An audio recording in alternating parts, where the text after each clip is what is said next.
Thank you for joining us on the Winning at Selling podcast. I'm Professor Scott Plum of the Minnesota Sales Institute, and with me is Bill Hellkamp of Reach Development Systems.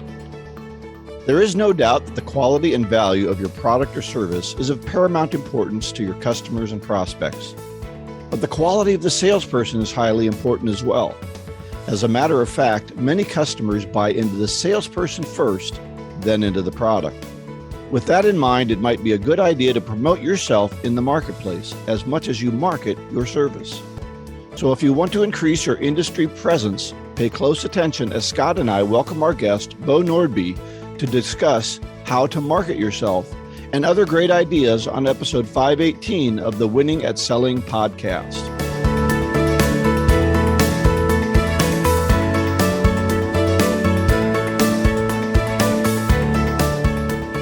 Sounds like a great interview. Before we welcome our guest, let's hear from BusyWeb, a growth marketing and sales enablement agency. This is Dave Meyer with BusyWeb, proud supporter of the Winning at Selling podcast. Over the next few weeks, I'll be sharing revenue-driving tips I've learned running BusyWeb, a growth marketing and sales enablement agency in Minneapolis. I'll be talking sales enablement, CRM, automation, and how to generate buzz and business online. These buzz tips are customized for sales pros to help you land more deals with technology. You can find me at busyweb.com. That's BIZZYWEB.com. My first tip, ditch the online brochure. If your website isn't driving leads, it's probably because you're stuck in the old school online brochure mentality. Your website should be your on-demand, virtual consultative salesperson.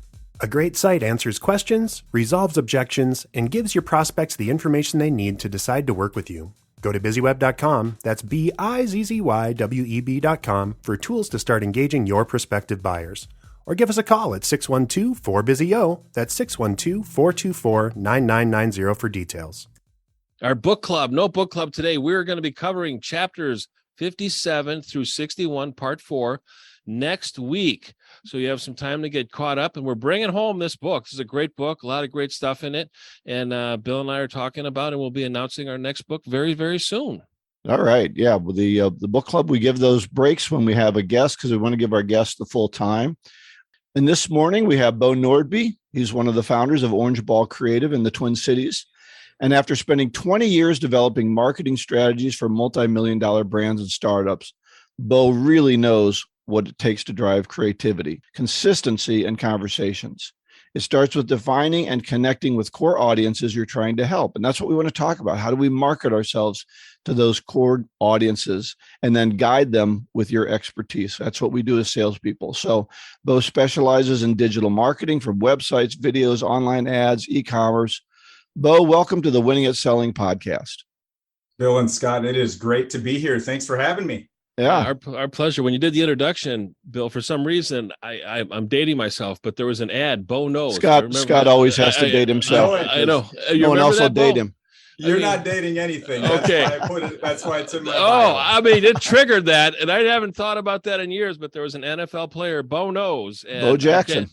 Was it Beau Jackson? Yep. I don't remember anything. I don't. Beau knows baseball. About it. Okay. Yeah, Beau knows. We digress, but we're really anxious to discuss the areas that you concentrate on, Beau, and I think our listeners are going to really enjoy it too. So thanks again for joining us.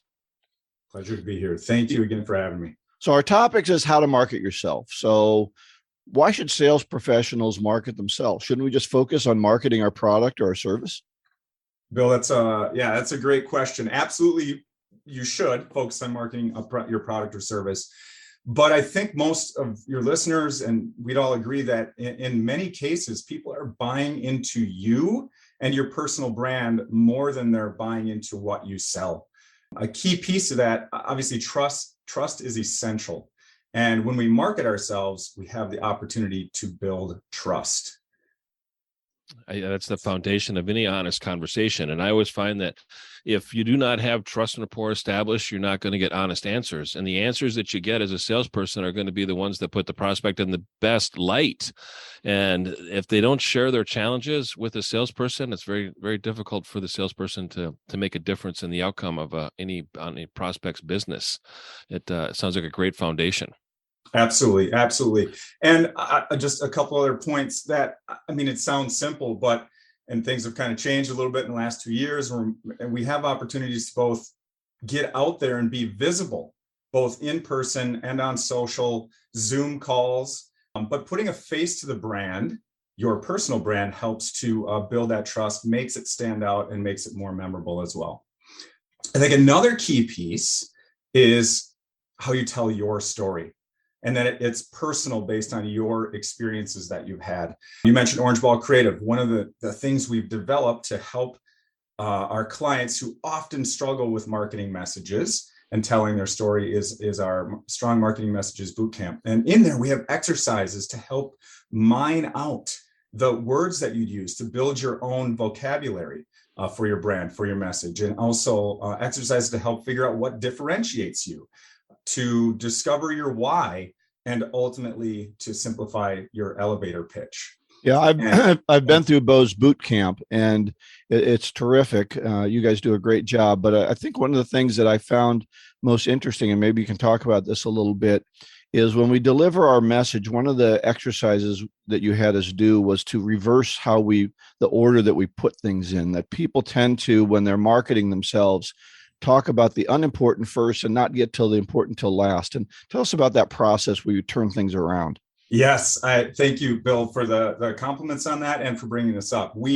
There's a part in the process where we have you basically craft a message the wrong way, and where it focuses on you first, the features and your services and how long you've been in business and all of those things that we've all been there. You kind of start to glaze over, and you've heard that. This flips the script. It says, wait a second. What does your audience want? Who are you talking to? What are their pain points? What are their aspirations? Scott, I love you put it so simple in a conversation we had a couple months ago. It's simply what's important to them. Yeah, right. And based on that audience, you're pivoting how you tell your story too.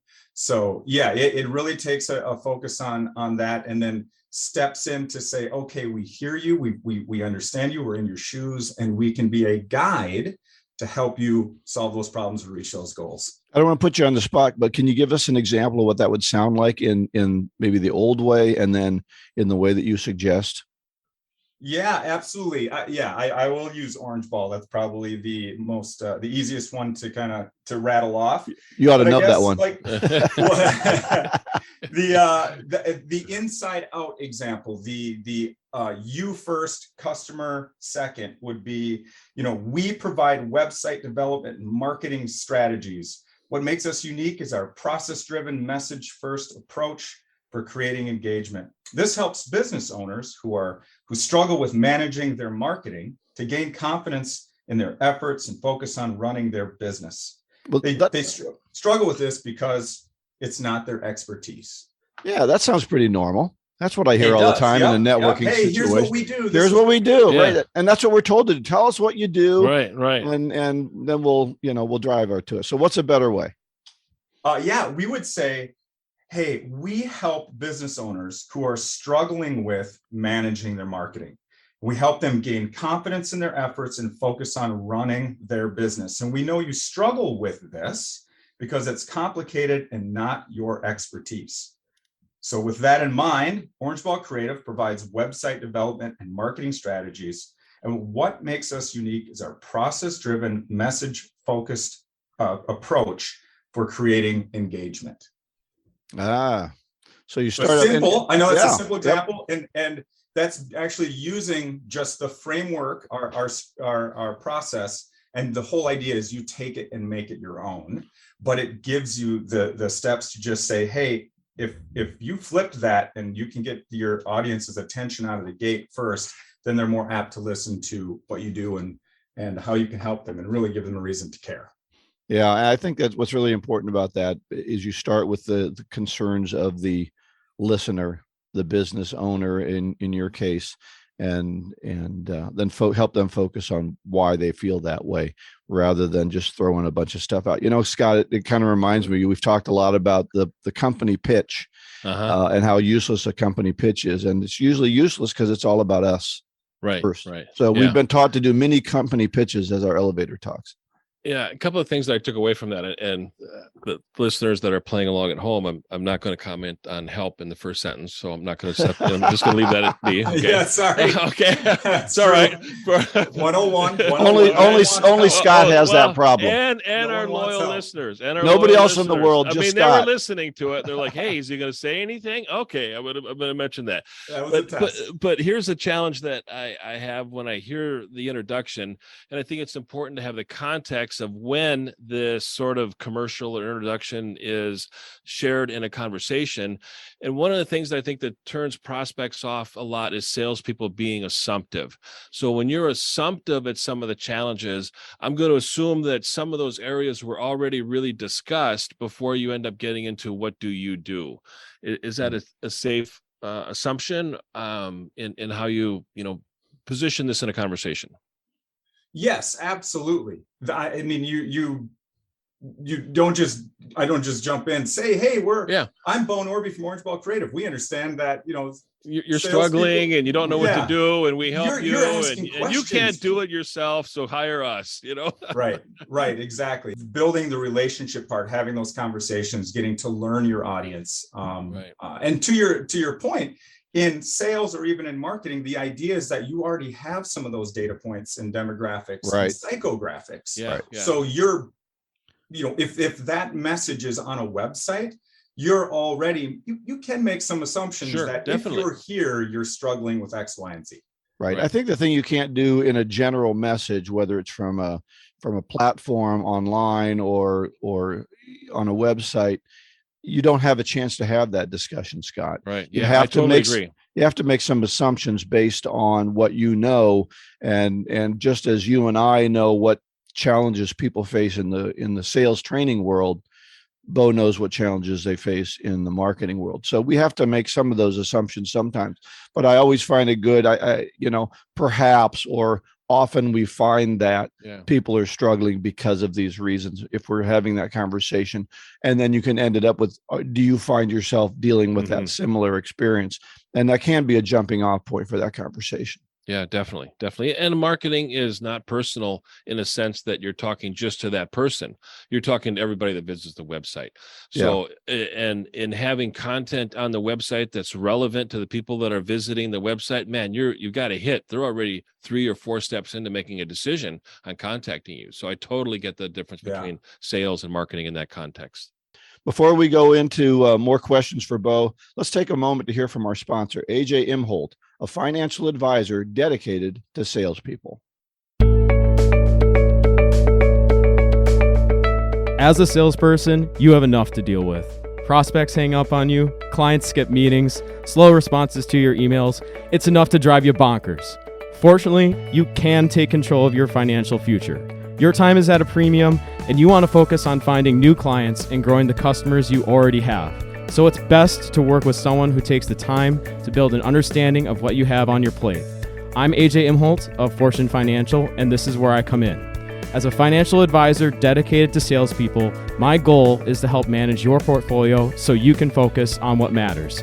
Then, I'll take care of the boring details while you go out and crush your numbers. You can schedule a time to chat with me using the bookings link in the show notes. Good luck out there, and I'm looking forward to hearing from you. AJ Imholt is a registered representative and investment advisor representative of Security and Financial Services, Inc. Securities and investment advisory services offered through Security and Financial Services, Inc., member FINRA SIPC. North Star Resource Group is independently owned and operated. Fortune Financial is affiliated with North Star Resource Group and is independently owned and operated.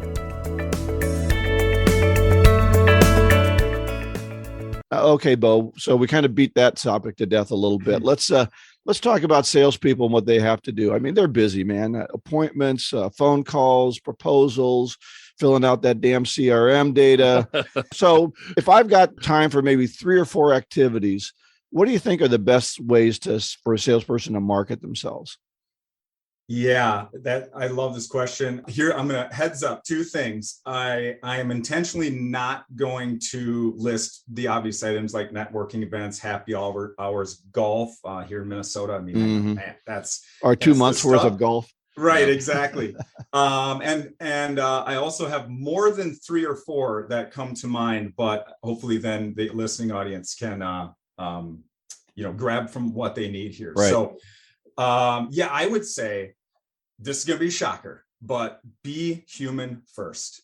Add value, drive connections. So helping your customer by adding value. Actually, Kayla on our team, our marketing coordinator, she's a rock star and has just love her. She comes from a sales background. And she mentioned that when she would see a customer post, let's say on LinkedIn, and she could find a way to add value, she'd use that as an opportunity to reach out and email personally and say, hey, I saw your post. Here's some other thoughts I have on that. Or you can also comment directly in there as well, and showing that you're jumping in and you're connecting in that way with your audience or with your potential clients. Mm-hmm. I think the whole idea here is adding value over selling. Salespeople who sell too hard, and I'm preaching to the choir here, right? But it comes off as desperate, and desperation can be repelling. And adding value comes off as helpful. And so look for ways to do that first. I love the saying, people don't care how much you know until they know how much you care. Mm-hmm. And I don't know, just really connects with that. It's a great reminder, Beau. And I think sometimes salespeople kind of get into the moment and they look at their numbers and they're getting influenced by other people, and they end up kind of throwing out stuff that's worked in the past that they have forgotten about and they're not applying. And all of a sudden they end up following a new direction, soup of the day, shiny moment, whatever it is. And they end up doing that. So it's a great reminder. And I'm kind of curious, in your experience, what have you seen that has survived and is well over the last 20 years? Let's say, what works over the last 20 years that you still see in the marketplace and is still getting great results? Because it's easiest for us to always talk about what needs to change, but there's some great foundational practices that have been very, very beneficial. What are some of the things you've seen? I love it because clearly technology over the last 20 years has absolutely changed. Mm-hmm. But to your point, so what's the consistency through it all? Honestly, there isn't a silver bullet, right? I mean, you have to keep showing up. You have to keep building relationships. No matter what, you're finding places to share your expertise. Podcasts like this. I mean, remember podcasts? It was first like, this isn't really, and now in the last 5 years plus, it has just exploded. I mean, look at you guys. So 2 million podcasts out there. Yeah. Yeah. It's writing your own blog, webinars, jumping into social media. It's just, it's more ways of just showing up, and it gives you your own broadcast network now. You've alluded to some of it in previous comments about building trust and being human. I think those have got to be the foundation of any type of sales conversation, any type of relationship with a prospect or customer. And I think that's survived over time, and you can't replace that with AI. You cannot replace that with sales automation. That's very popular. You need to just be very human with your prospects and have a conversation that is personal to them in doing that. So, Beau, you talked earlier about telling the story, and in my experience working with salespeople, sometimes salespeople tell a story and it's about them and it's about what they are focused on. It's about their career and their company and their solutions. Could you be a little bit more specific of what you mean by telling your story when a salesperson is talking to a customer or a prospect? Absolutely. I think a core piece of that is reputation in the marketplace. And part of that story is your experience that you've had, or that you can bring to the table to help solve, again, your client's problems or reach those aspirations. And speaking of stories and reputation, share customer stories. When it stats show that when it comes time for someone to purchase a new product or service, 83% of buyers say word of mouth recommendation influences their buying decisions. So in sharing your story and in those experiences that you've had, lace in those customer stories, those wins you've had that they can relate to, because then it's you're saying, hey, these aren't my words, this is someone else's, this is another experience or a success story that we brought for someone else. How long should those be? I mean, some people get really long-winded. How do we keep those succinct? That's a great question. You're asking a guy who loves to tell detailed stories. So I don't know if I'm the best option. So I think just in marketing, et cetera, we've talked about already a little bit in this conversation. Is this a story, a case study on your website?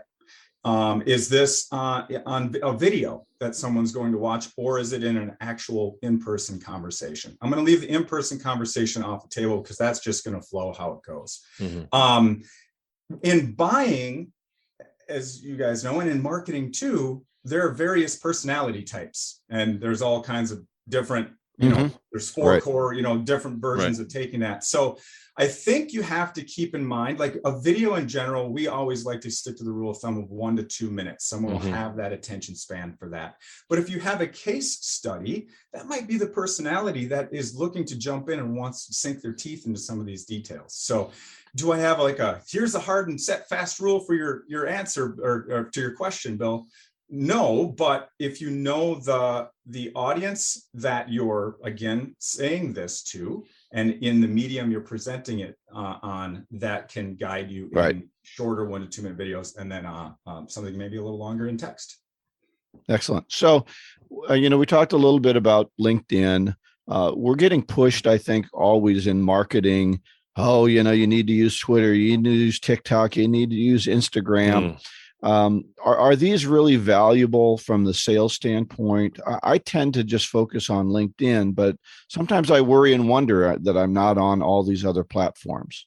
Right. It's a great question. Again, you have to go where your audience is. I mean, are you selling to an audience that's on TikTok or Twitter or Instagram? I mean, you get it. We agree. We love LinkedIn. There's, from doing a business to business connection, awesome platform for that. But I mean, if you know your demographics of who you're selling to, and because you can just Google that and find out demographics and user base for each of these platforms. If it fits who you're going for, you better figure that platform out. Okay. And get on there. So if you're business to business, it may not be the most valuable unless those business people are on those platforms. So TikTok is probably not the 50-year-old decision maker.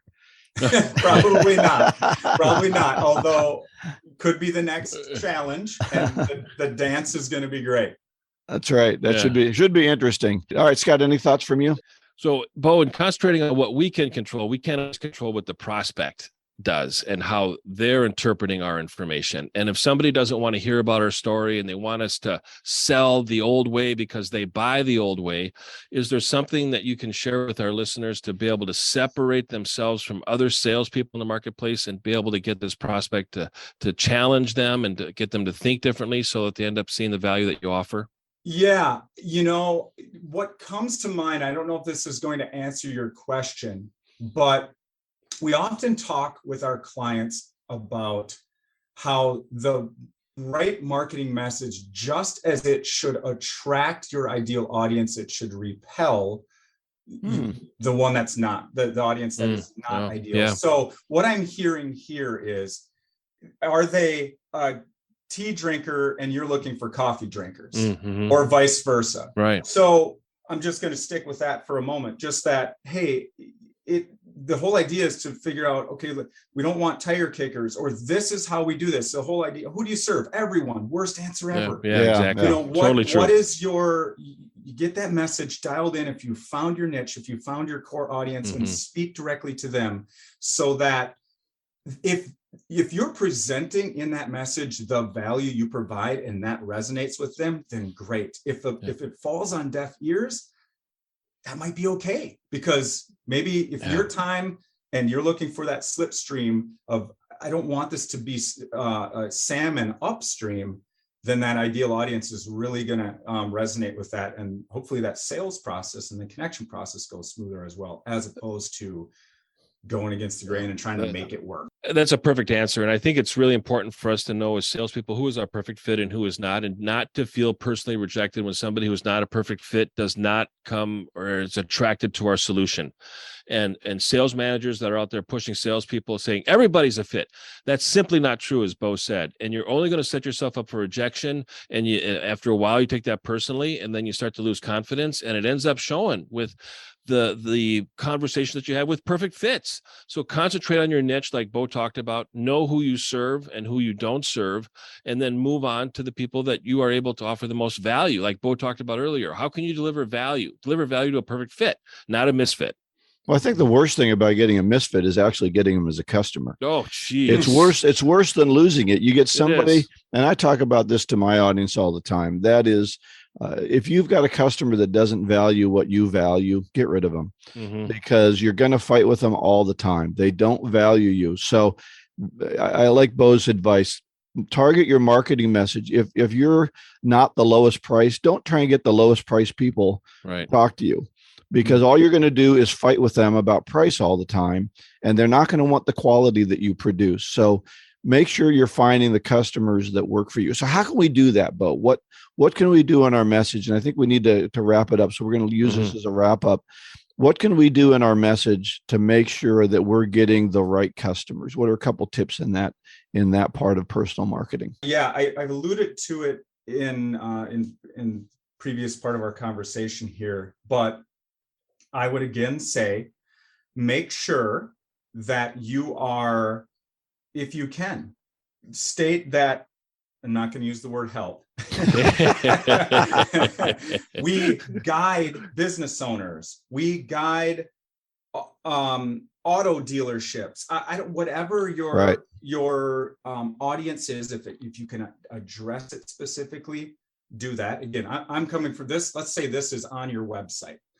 This is this message that you're looking at as far as a marketing statement. So if you can address the audience directly, if you can list, we understand that you struggle with X, Y, and Z, or you want A, B, and C, because then they know I'm in the right place. Another thing in that message, part of it, you talked earlier about on the website, you're speaking to a broad audience, but you do have the opportunity, and we have done this a number of times on websites, where you get to self-select, you pick your path. Right. If you list your 3 top personas, like I almost said we help. Work with. Now you got me thinking about it. That's good. With. You know, here's who we guide. Here, you know, and 1, 2, and 3, someone can say, okay, that's me. And if they click on that, you're going to a page that now you know you can tailor that message direct to that persona type and work through some, because you're not going to talk to each persona the same way. Right. Typically. And so that's where, Bill, to your question, if you can, again, on a website example, know that anyone who's clicked and come to this page, you can speak to them directly. You have the opportunity to really tailor that message. And so as we're marketing ourselves, don't be afraid to be specific about what you do and who you help. I did that on purpose, Scott. Okay, emphasis with emphasis. That's right. That's right. No, I don't know if you've read Selling the Invisible by Beckwith. But the only thing I remember out of that book is focus on your target, and you may get other business, but you'll become an expert in that area, and people will want to talk to you because you have a certain level of expertise. And so I really think that's important. And I think that's what you're saying. I don't want to put words in your mouth, Beau, but be specific, get the person that you want to talk to. And then the sale is a lot easier because you're in agreement on things, and they already looked at you and said, this is the kind of person that we want to deal with. Absolutely. And as we know, success leaves clues. Yeah. So your listening audience is from I'm new to sales all the way down to a seasoned salesperson. And they know exactly who their target audience is. So for those that are just getting into this, there's going to be a bit of a process where you're like, oh no, that wasn't it. But just listen to that, look for where success leaves clues. And to your point, Bill, helps you laser focus in on that ideal audience type. Excellent. So, Beau, one of the questions that I ask all of our guests when they come on is, what book or person has had the greatest influence on your life? Yeah, I know books are very popular and these days are self-help and whatnot. But one that I've read recently that I just loved how it was packaged was The Go Giver. And this is great for your audience too, but it goes over the 5 laws of stratospheric success. And it's packed into this great story about a salesperson. I'm guessing a number of your audience or your listeners have read this. But if Bob Berg, I think, is the author. But, yes, I believe so. If you haven't read that, it's just such a great, you want to talk about providing value and coming at things in a whole different way, as opposed to hit the numbers, grind. I think it'll give you a great perspective on I think he wrote a specific one, The Go-Giver Sells More. I think there's two books. There's The Go-Giver, and then there's The Go-Giver Sells More, which I think the Go-Giver is the green one, and The Go-Giver Sells More might be the red one, or vice versa. I think vice versa. Yeah, at least the one I have, The Go-Giver, is red. Okay. So The Go-Giver Sells More might be green, but so that may be more specific for salesperson people. But I agree with you. That is a great philosophical way to look at what you're doing in sales. Are you just a sales guy that's out there pumping the pump, or are you really trying to build connections and develop relationships? All right. Well, we're going to wrap it up here. Beau, any resources that you want to make available to our audience? I mean, thanks for the opportunity for that. I mentioned earlier our Strong Marketing Messages Bootcamp, our course. So you can find that at strongmarketingmessages.com. And in making sure we're providing value, we have some great marketing tools that you can have on there. And so, we hope you find those of value and help. Otherwise, you can find more about Orange Ball Creative at orangeballcreative.com. Excellent. Well, thanks so much for being on the show with us. We really appreciate your expertise. We haven't talked a lot about marketing on the show, so a lot of new ideas that have been helpful to us. Yeah, very useful. Thanks, Beau. Thank you again for having me. I've loved the conversation. Yeah, you bet. Appreciate it. You bet. Thanks. All right, Scott, let's wrap it up with our golden nugget. Our golden nugget today is don't confuse schooling with education. I didn't go to Harvard, but the people that work for me did, by Elon Musk, relevant in today's news. Oh, it's amazing. And don't get me started on the value of higher education or the lack of value in higher education. Or in learning overall. Learning. That's right. I think the other thing you need to think about is don't confuse training with education. Education is how to know something, but training is I can do something different. And that's what Beau really showed us. How can we do things different rather than just know what we ought to do? There's a big difference there. Let me one up you on another one is don't confuse training with trying. So often salespeople are trying, but they're not being trained. So they're going to get the same outcome as trying as they did, before, versus training is getting a different outcome too. All right. For the links that Beau mentioned, all of our other links, go to winningatselling.com. All of our information will be in the show notes there. Our next week's episode is going to be on the Great Resignation and our book club, Success Principles, Part 4, Principles 57 through 61. So currently, Winning at Selling podcast has just over 10,000 downloads every month, and it's increasing. And Bill and I have a goal to increase that to 12,000 or 13,000 or 20,000 by the end of September with your help. So share this podcast on social media with your colleagues and your company leadership. Connect with us on LinkedIn. Comment, like our episode updates, etc. We promise to let you know how our growth is going when we can meet that goal together. So thanks for listening. Go out and get better one skill at a time. Joyful selling.